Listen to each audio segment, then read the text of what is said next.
Well, it's very kind of you to all come out on this wintry night. I hope we can talk about something that will warm us all up.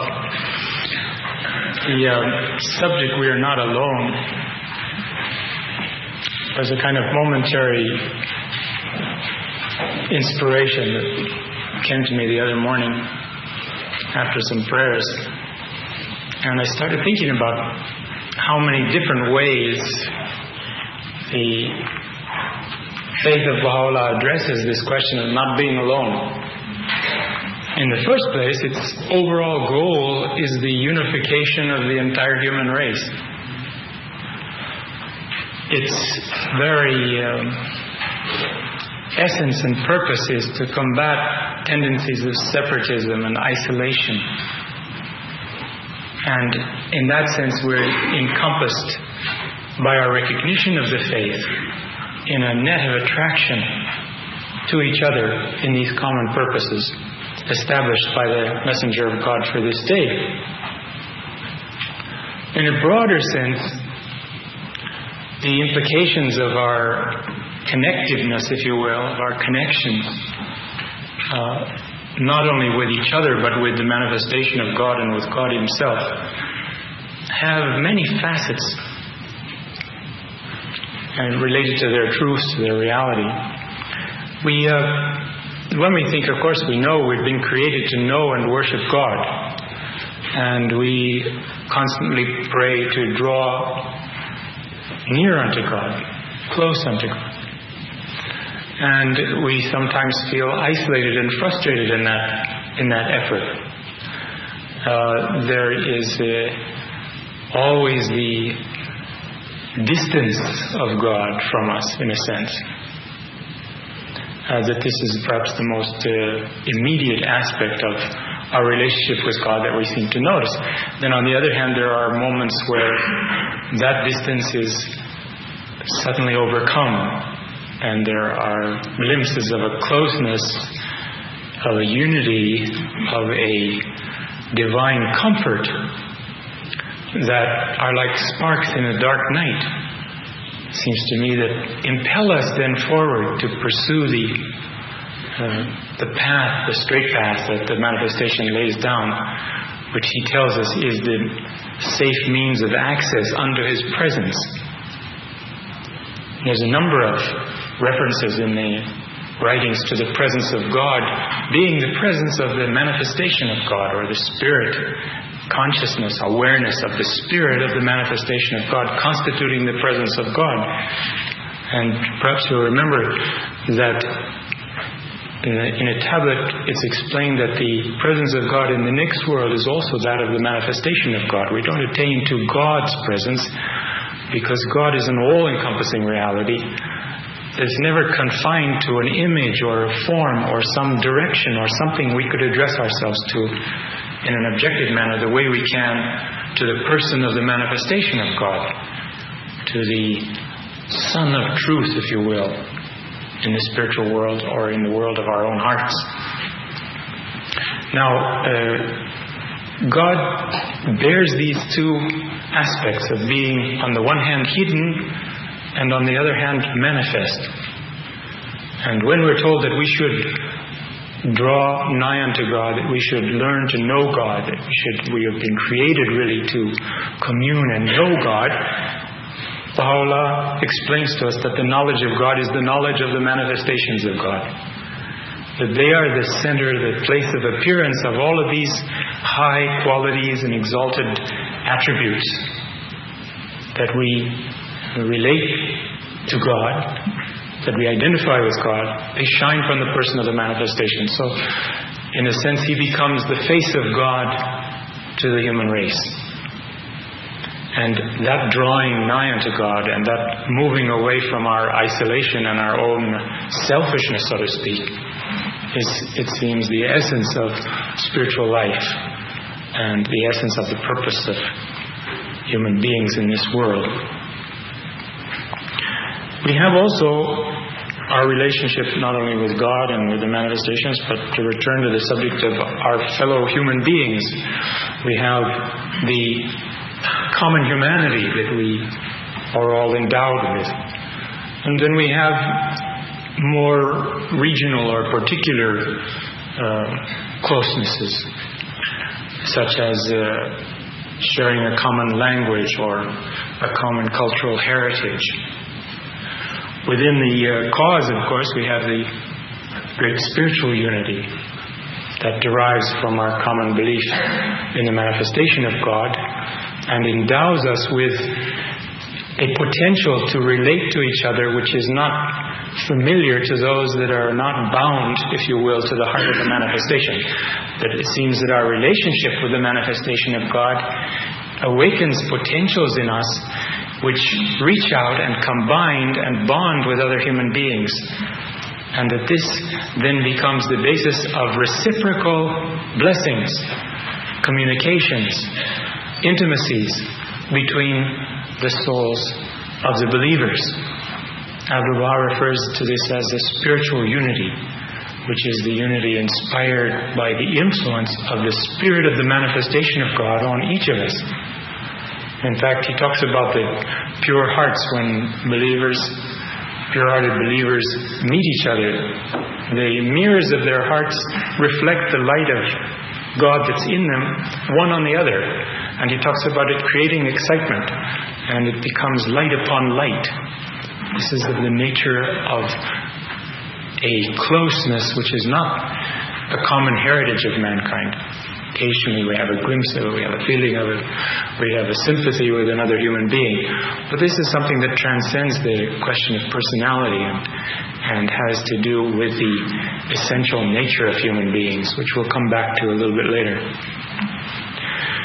We also have the unity of family, of common relatives. We have the unity of marriage. We have these unities which in a sense are limited to some degree and are not always the source of happiness. As Abdu'l-Baha points out, that there's no guarantee because of unity of nation or unity of race or even unity of family that one will enjoy cordial relations with one's fellow human beings under such circumstances. That something else is needed, and we know that this is the ingredient of each of us drawing close to God, and in that drawing close to the reality that God has placed in all the other human beings, so that there is a binding, a weaving, if you will, of the threads of human existence through the influence of the manifestation of God, who in a way weaves us into patterns and designs of His blessings, of the source of His inspiration.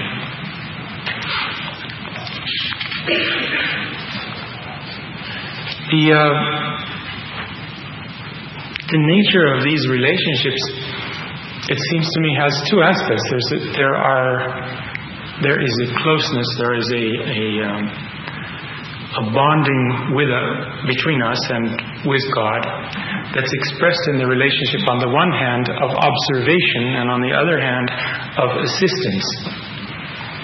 For instance, with respect to God and His manifestations, we see that we are not alone because we are observed.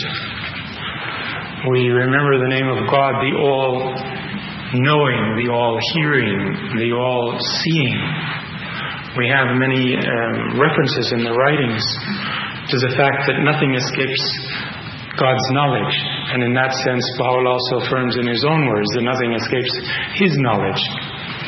That He is with us, and that this has, as we become aware of this reality, this has a sobering effect on us.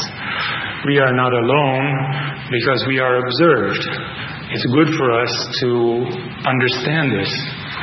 It helps us to behave in ways that we wouldn't necessarily behave if we thought we were maybe all alone. I remember years ago reading as a youth a book of Swedenborg, in which he said that in the next world one shines with the light of one's true reality.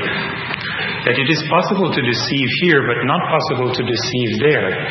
Here one can have the pretension of being spiritual and so on, but in that world it's impossible to hide anything, because you are the light of your character. That is what you are. That's your identity.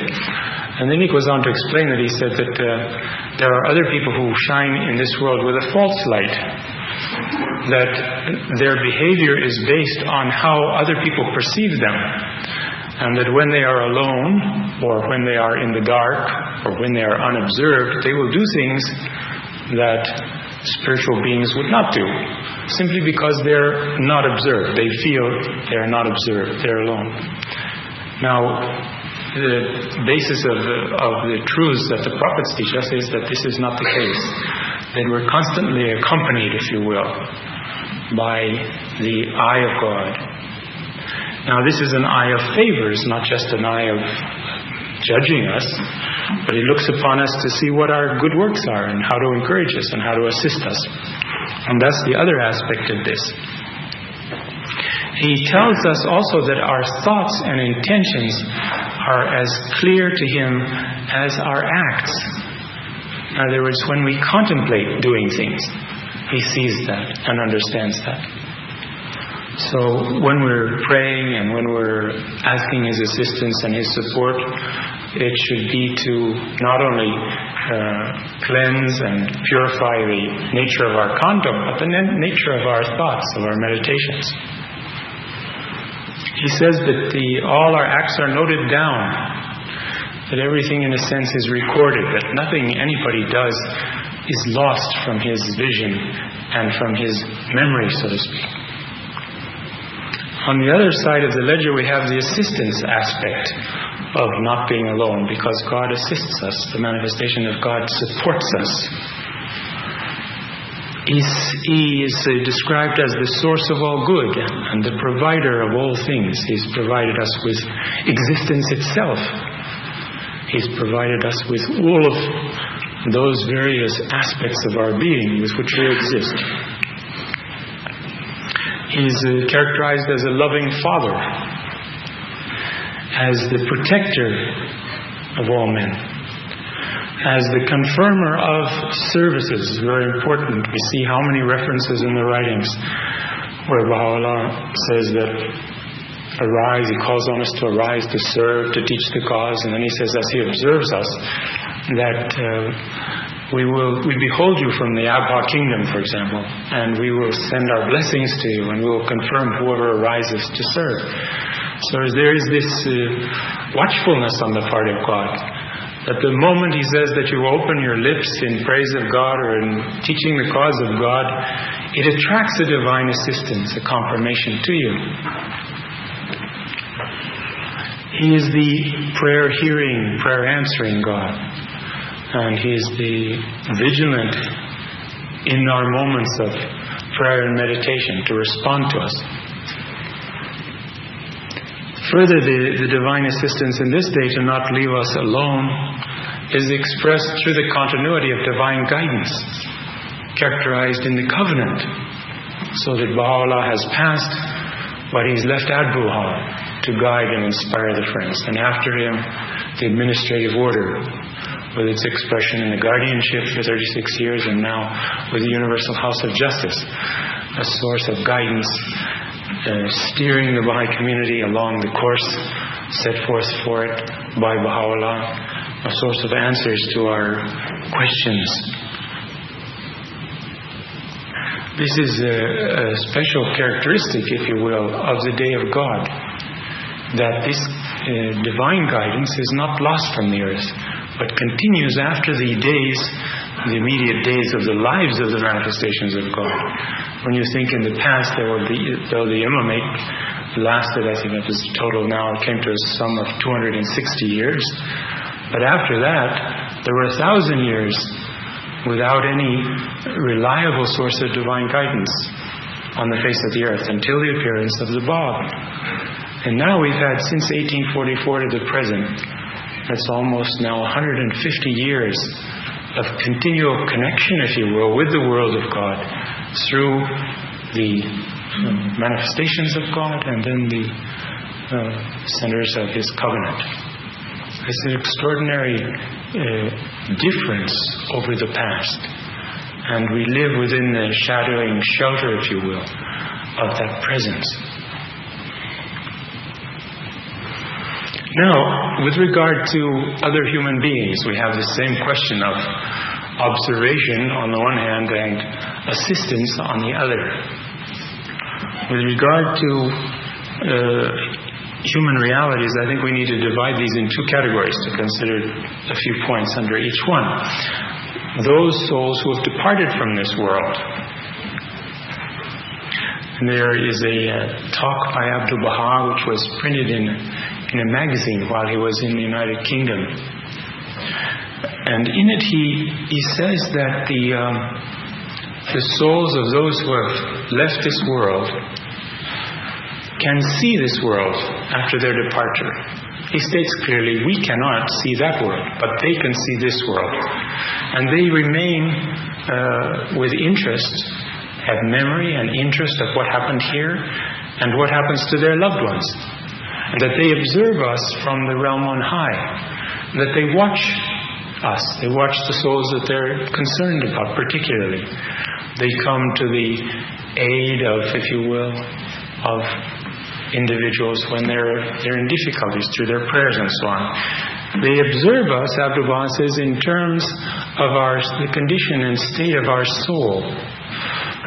When they see that our reality is radiant and shining with light and joy, they rejoice and they praise God. But when they observe that we are surrounded with clouds and darkness and that there's no light coming from us, then they are alarmed and they pray for us and intercede on our behalf.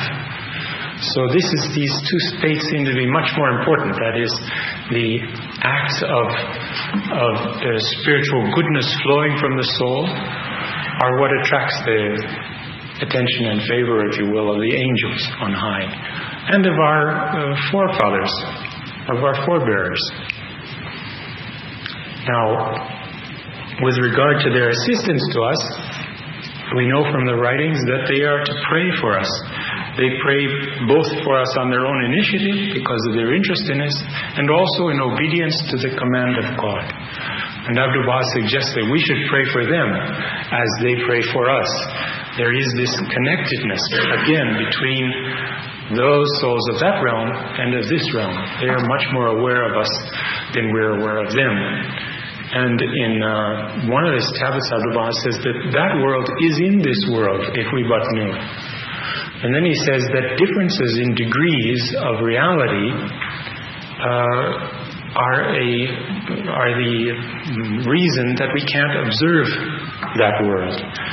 He says, for instance, the animals and the human kingdom inhabit this planet, and they walk on the mineral kingdom, so to speak. They walk on the earth, and they walk among the vegetable kingdom, among the plants and trees.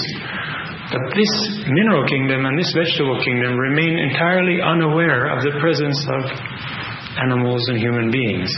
But they're here. They do not have the faculties to perceive, or the powers to perceive the presence of these higher kingdoms that are present here on earth.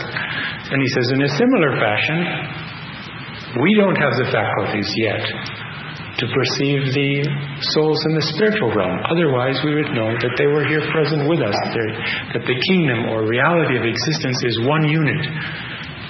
It has all these different levels, but it's one universal reality.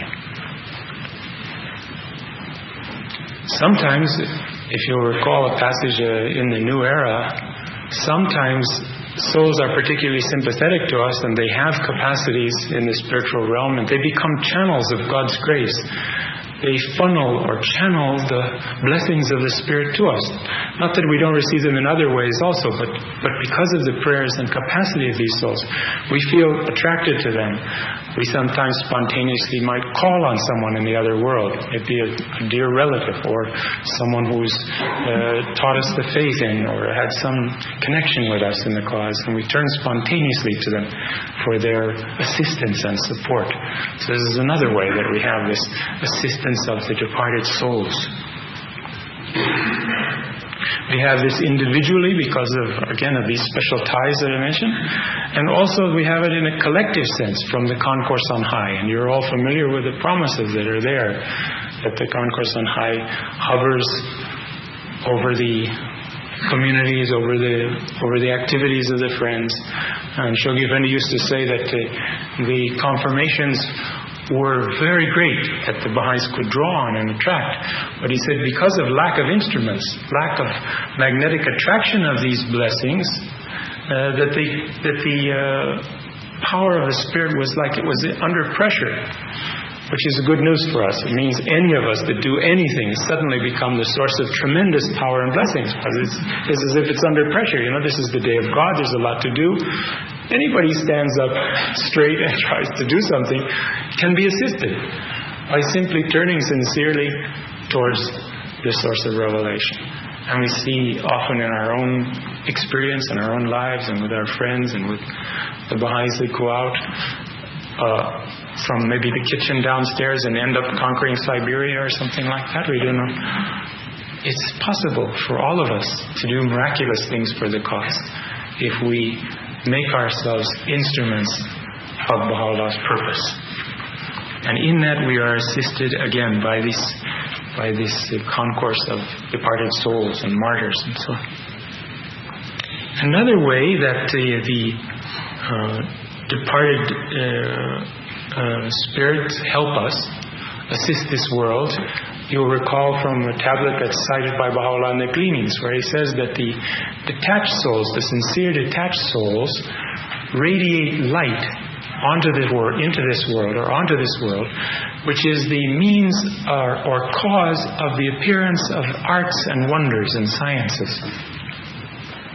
That there is you've got God at some rarefied level, not in terms of distance from us, but in the innermost of everything.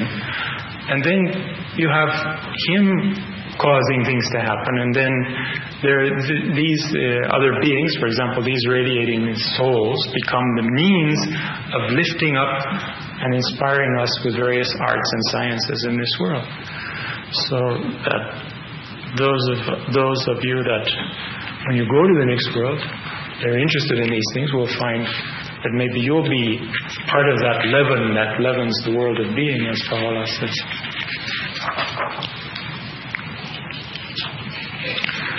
Now, that has to do with this first category of human beings, departed souls. Now we come to the category of souls in this realm, our fellow human beings, and more particularly our fellow Baha'is.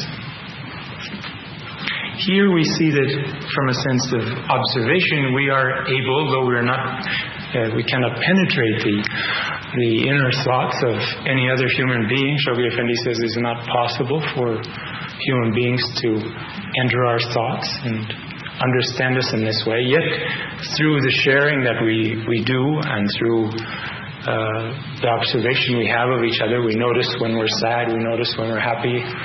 We're able to take cognizance of something of the condition of the souls around us, and to not leave them to themselves in that sense.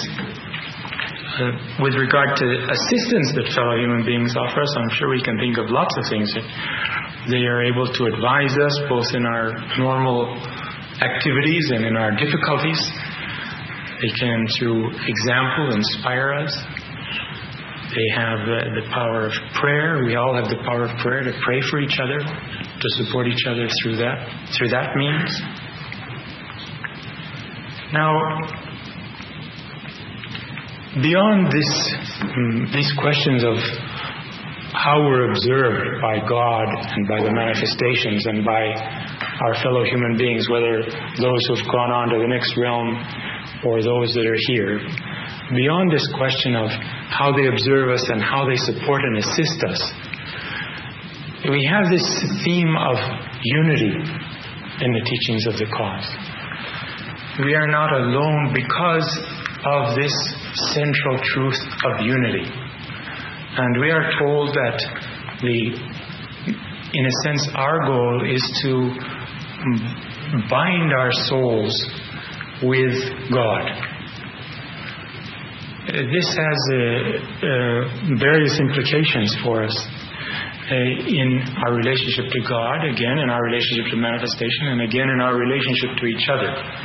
So we look at this in these three different levels.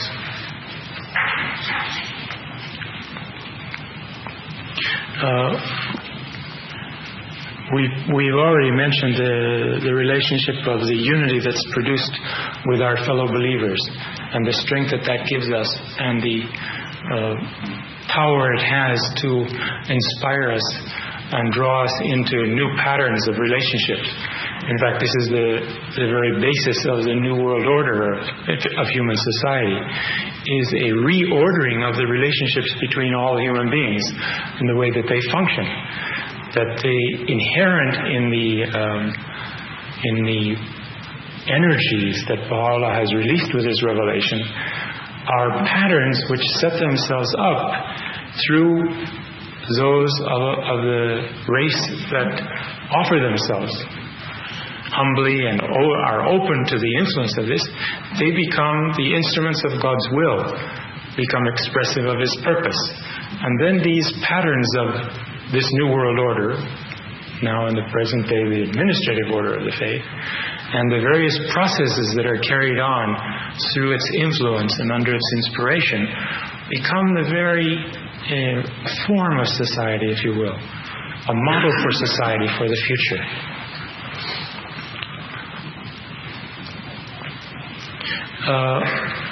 We see that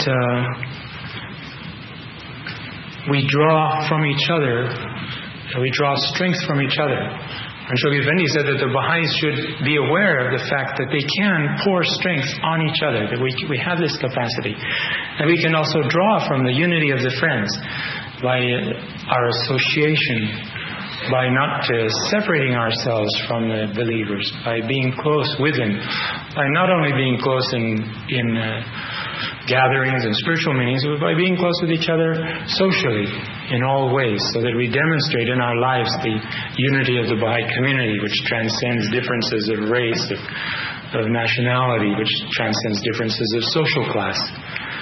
That the way to demonstrate these things is through our interaction with each other in the realm of social activities, of all artistic pursuits, everything else that we do. Now we come to a major aspect of this whole question. The unity that we enjoy with the manifestation of God, the realization, if you will, of the principle of divine unity that's mentioned in the tablets of Baha'u'llah so often. How can we draw closer to the manifestation of God? Is the question that is surely uppermost in our thoughts and our minds as we go on with our daily activities, as we try to improve our services and so on. And one of the secrets of this seems to be in the reality of the soul, and what we can understand about the nature of the human soul. You know, in Abdu'l-Baha''s explanations, he talks about the world of being, the world of existence, being an emanation from the world of God. And then more particularly, when he talks about the three worlds that are represented on the ring stone. You have the world of God at the top level, then you have the world of command at the middle level, and then you have the world of creation at the bottom. You can look at this as the world of God in the center, radiating around it the world of command, which after that emanates and radiates the world of creation.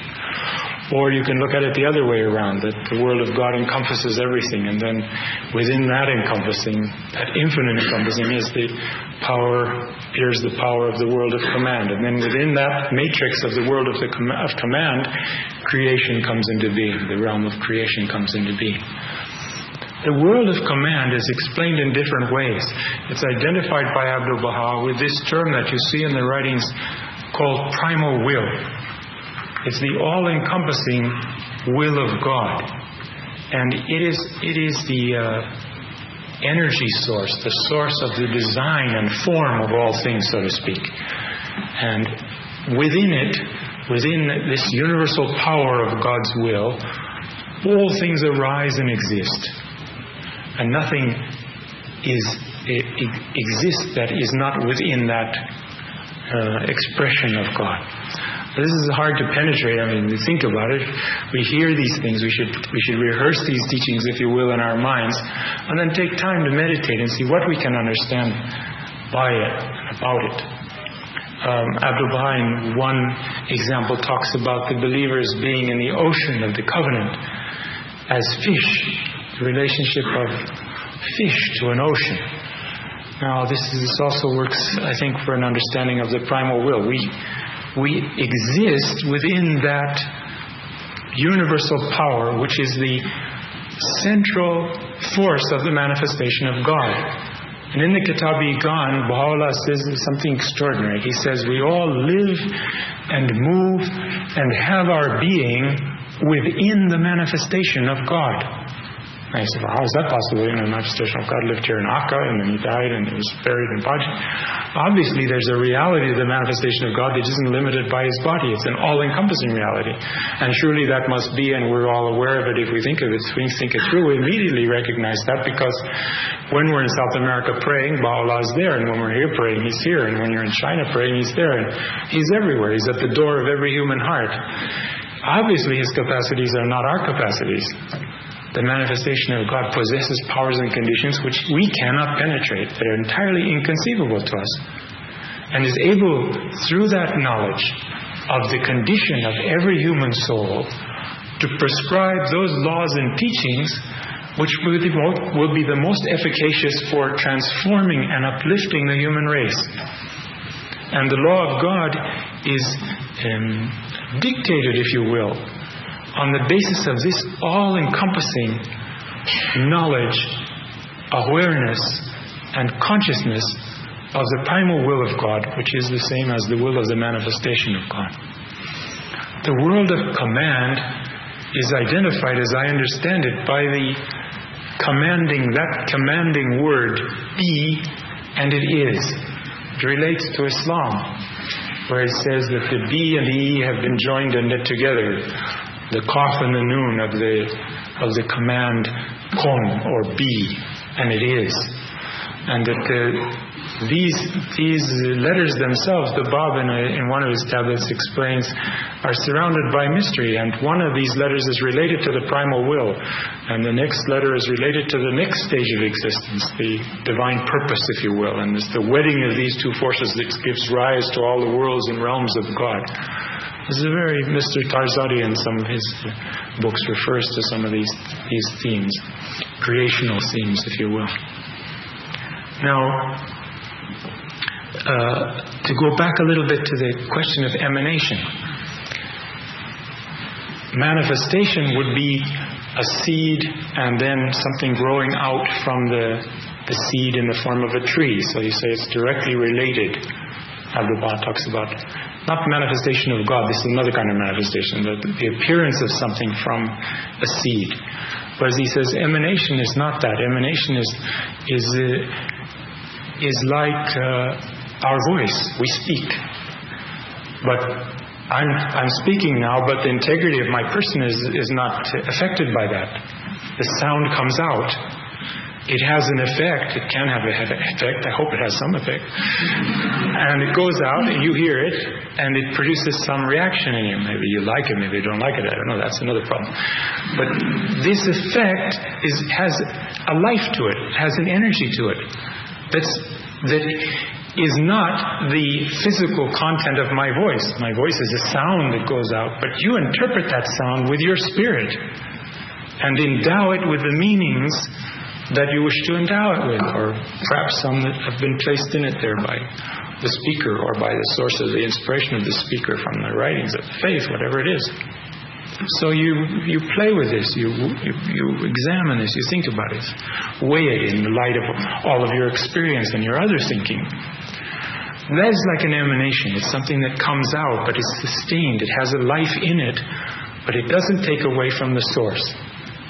And the Bab says that creation has the relationship to God, or the primal will has the relationship to God, if you will, because that's the source of creation, that the rays of the sun have to the sun. In other words, if you say, and again, we can't make anything concrete out of God, so the example doesn't hold except as a mere indication of something. We have the sun, then we have its rays. But the sun is whole in itself.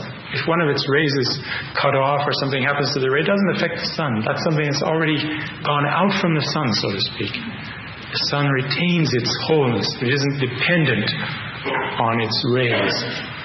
In the same way, creation emanates from God, or emanates or appears within the field, if you will, of the primal will, but is not, it doesn't take anything away from the source. That the primal will is always what it always has been, and creation is a semblance of reality, appearance of a reality. And yet, at our level, relative to our experience, it is reality. It's real, it's whole, that's all we know, so to speak.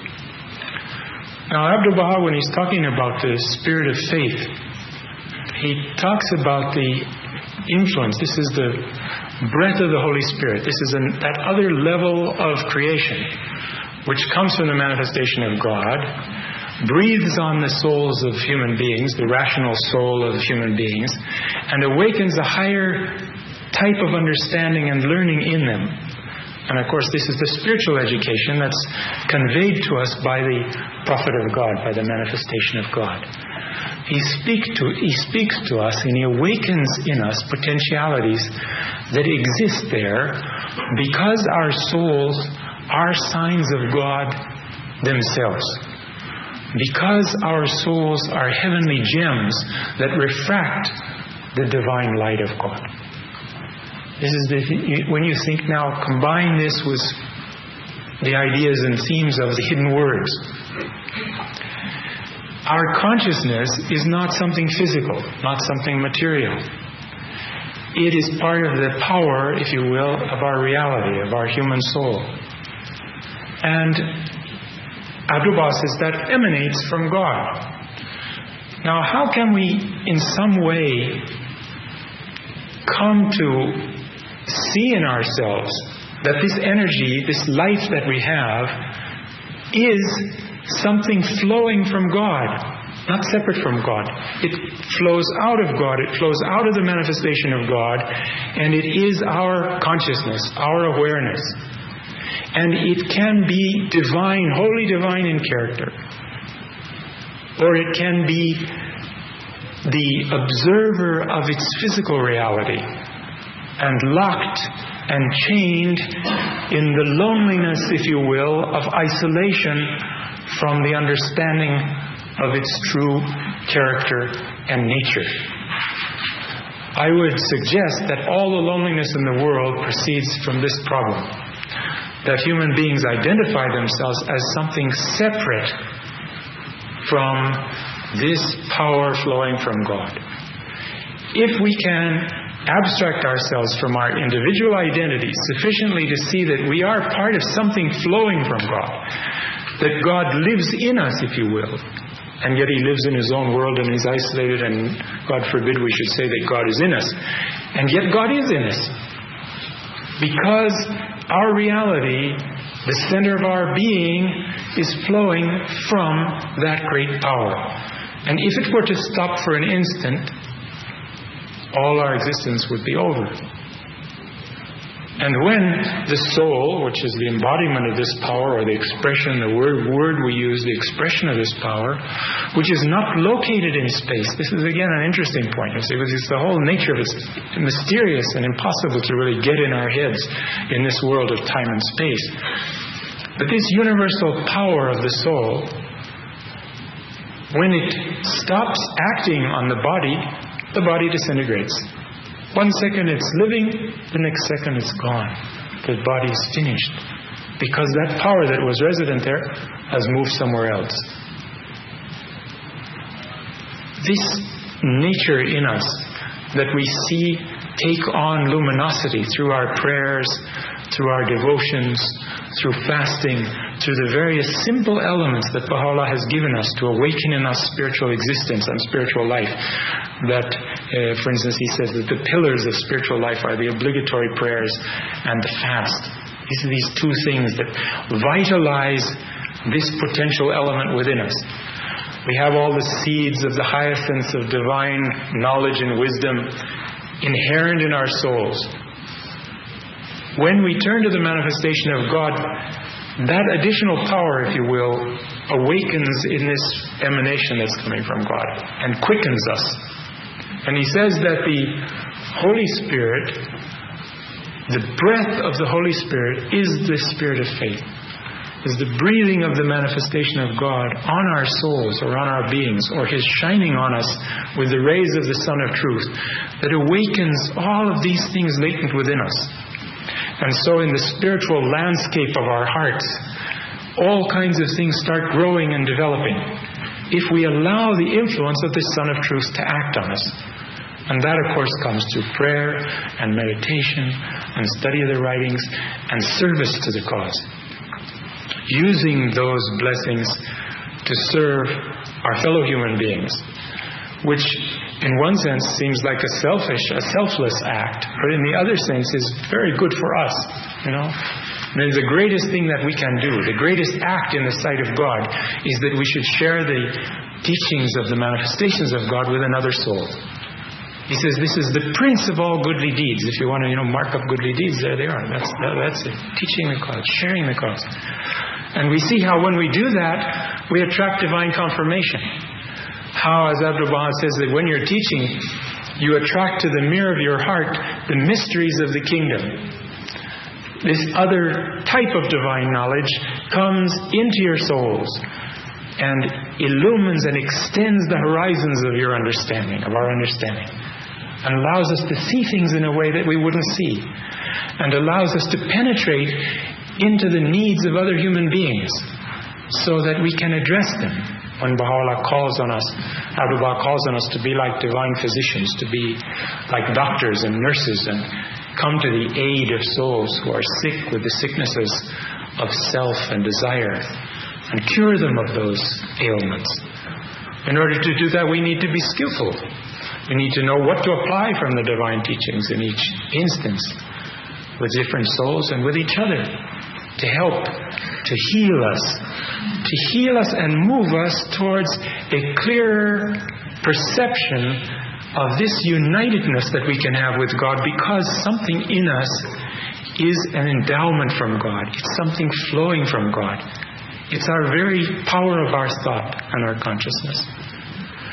Now, I think I mentioned in one of these previous talks about this letter. There's a very interesting letter of Shoghi Effendi about dreams, and he says that we cannot always rely on dreams, because the inspiration which we receive in dreams is often warped and distorted by our prejudices and our own views and opinions, our own mindset, if you will, the way we've accustomed ourselves to think about things. So we take this inspiration that comes from God, that's emanating from Him, if you will, but we perceive it out of books, but then it comes alive in the flow of our inner nature, so to speak. It responds, we respond to it, and we distort it, because we're still more controlled by our own will and our own intentions and our own desires than by God's will and God's purpose and God's intention. So we tend to think that God is inspiring us to do something which really He's not inspiring us to do. He's inspiring us to do something else. How can we come to understand this? So Shoghi Effendi warns us we shouldn't take too much inspiration from dreams, for example, unless we compare them with the writings. If we see that they coincide with the divine teaching, okay, this is good, then we can feel safe in acting and moving in a way. But the interesting thing about this explanation is that our own likes, dislikes, prejudices, loves and hatreds distort that flow of divine truth and inspiration that is constantly flowing to us, that is of the very inner nature of our being. But when our consciousness is on the surface the sea, if you will, of our existence, it's agitated. If it goes deep into the water, then it can see into the depths, So He calls us away from superficiality and into the depths of meditation and penetration of spiritual subjects. In order to do that, we have to draw away from the world, He tells us. He gives us the prayers, He gives us the guidance, how we can do that. Then life takes on another dimension. And what does He say? Something like every day after coming to spiritual awareness is like a year before that time. And we see how, as we grow, how we get more benefit from the reading of the faith, from the writings of the faith. How we derive more inspiration from the various events and spiritual happenings around us. This then is the basis, if you will, is the source, the remedial source for overcoming loneliness. And loneliness is there to drive us to this, if you will, I think. It's not just a mean trick of God.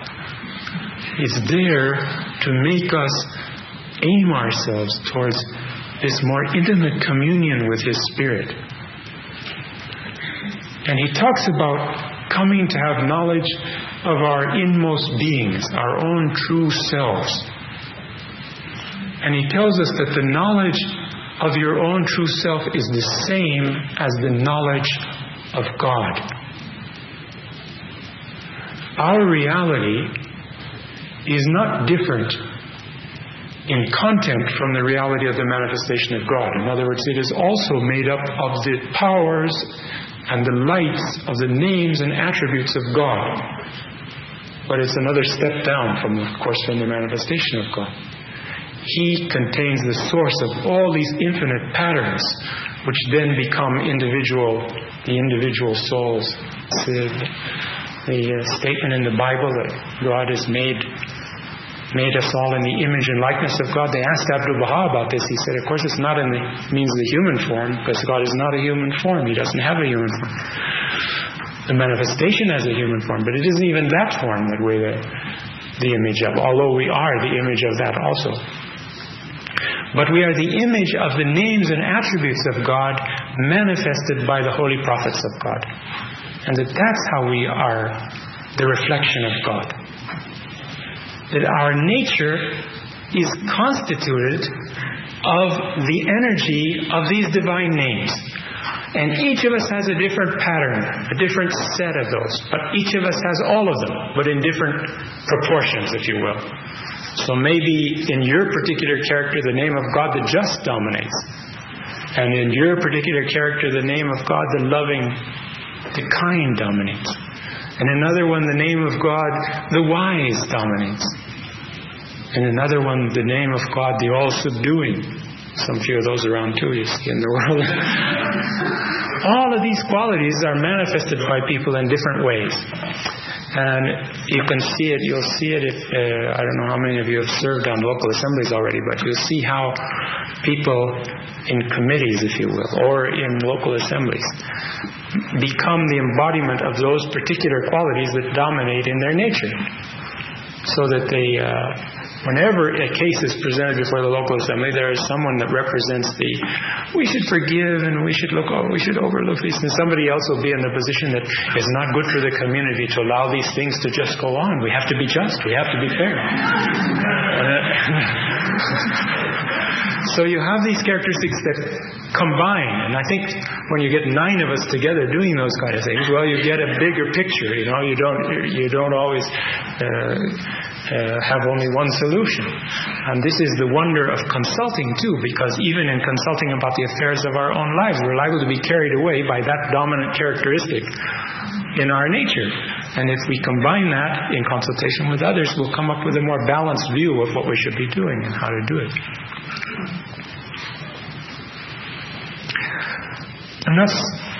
Enough said about, in a sense, about this mysterious reality, which is identical with the knowledge of God. In other words, this coming to become or increasing awareness of this power that is our own inner nature, our own inner reality, is really what constitutes knowing God. The capacity to see that nature and to understand that nature comes from the light of the manifestation of God. There were some people who were saying to Abdu'l-Baha that religion was good, but they really wanted to get to know themselves first before they got into religion. Abdu'l-Baha comments for the people that were with him. He says that without light, nothing is seen.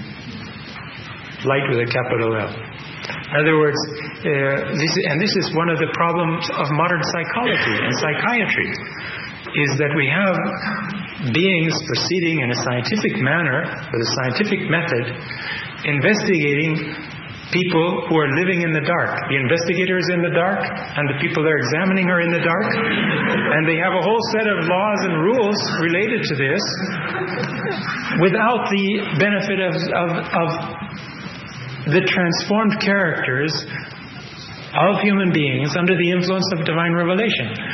Now, all of us are enough children of the half-light that we benefit from psychology and from things because we have the problems that they're dealing with. To some degree, we've inherited them from those around us. I don't mean to knock the science in itself, but you can see how Shoghi Effendi said it's in its very primitive beginnings. It's in its infancy still.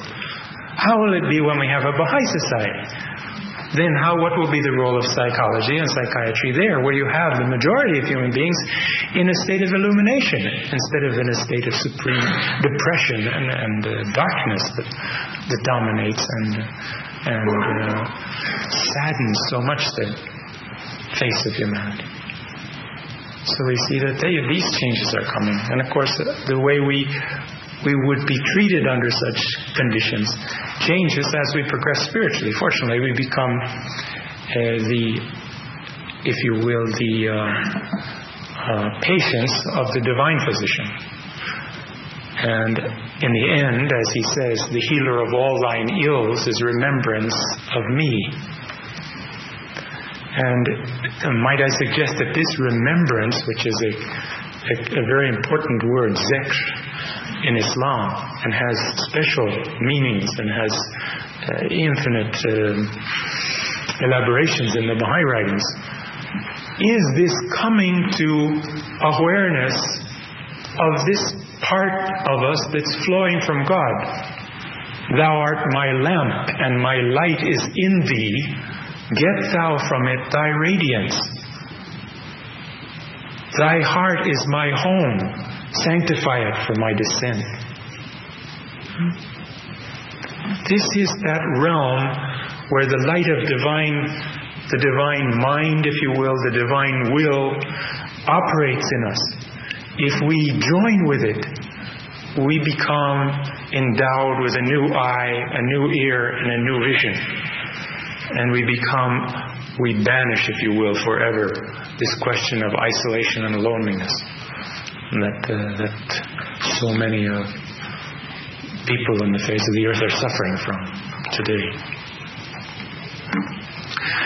Like everything, the realities and truths in the faith of this nature are relative, and there are polar opposites, if you will. Though we have all the support and help from God, the manifestations of God, the departed souls, the concourse on high, from our fellow human beings, yet, in another sense, we are isolated and we are alone. We have no refuge but God, so to speak, that we can turn to. And the only way out of this darkness, limited darkness that we find ourselves in, is by an act of our own will. In other words, we have to allow ourselves, we have to make a conscious decision and effort that this will and purpose of God can operate in us, that it should be able to conquer this lower nature which we carry around in the form of our animal bodies with all of its interests and concerns, to place that in the position where it has to be. What does he talk about? He says the soul is the rider and the body is the horse. Now, if you happen to be mounted on a horse that doesn't follow the rider, you're in big trouble, You don't know what's going to happen next. And they throw you off and they start running this way or that way. Anything can happen. You want to train the body. The soul wants to be in control of the horse of its body. Then it can use it to travel great distances. It can ride on it with nobility. It can enhance its character, if you will, through this relationship. But the point here we wanted to stress is that our destiny, in a sense, is in our own hands. There is a role, an endowment, and a contribution that each of us has to make to the world order of Baha'u'llah because of the universal character of the faith. Because each soul is a contributing factor to the greatness of the cause of God. Each of us has a role to play which cannot be played by anybody else. If we do not arise and play our role, if we do not become the instrument of the divine will for the expression of that particular display of divine qualities, attributes, and endowments that is our own heritage from God, we will deprive the world community, in fact, the history of the world, of that particular contribution. We should never think that we're insignificant in any way, because the combination of divine names that we have in us is unique. Just like every leaf that you can find in the world is different from every other leaf, the particular expression of divine qualities that you can show, that you can display in the world, nobody else can display. And you will deprive us of it, all of us, of that expression of God's light in that particular way if you do not develop it. The source of your sadness in the world to come will be neglect of this task. If we are able to connect ourselves spiritually with the blessings of this revelation, we can become the instruments for God's purpose. And we can become a source of reflecting and refracting one more facet of His nature and character that, if we don't shine with that facet, will not be seen. Baha'u'llah says in his tablets about the next world, he says that one of the occupations, activities of the souls in the world to come is that they will wish to witness the reality of every sanctified soul. Because it seems to me every sanctified soul expresses God in a very particular, special fashion. And there's no end of enjoyment of meeting radiant believers. I mean, when we meet believers who are on fire with the faith, how we enjoy meeting them. There's something different. It's the same and yet it's different. The one light of God, but it's expressed in a particular harmony, in a particular chord. And the combination of all these musical notes that God's playing through each of our souls becomes the symphony of the kingdom. And it fills the world with its beauty. Fills the world with the revealing power that it contains. It thrills and enhances us. And our association with each other as believers should be the source of this growth and development. And unless we make a conscious effort that this happens, it falls short of the goal. And the community pulls us along. A dead weight that's being hand-fed by others. But if we arise and play our part, then the life of the community becomes ever more dynamic. In fact, it becomes magnetic, and it will draw all the masses of mankind into its blessed shadow, and will cure them of their ails and their limitations.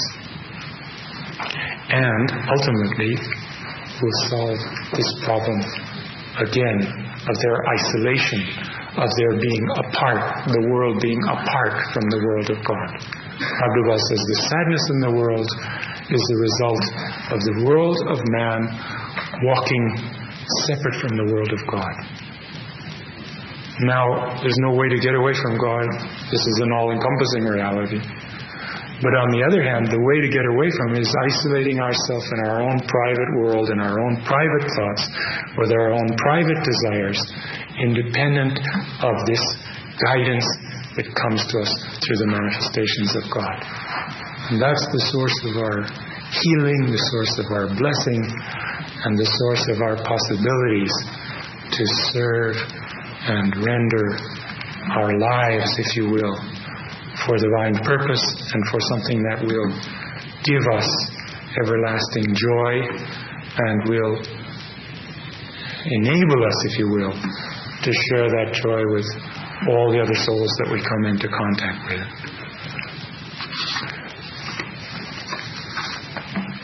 So the purpose of all of this discussion is really to refresh in our minds, to rehearse, if you will, the foundations, these various threads of truths in the cause, to convince ourselves that indeed we are not alone.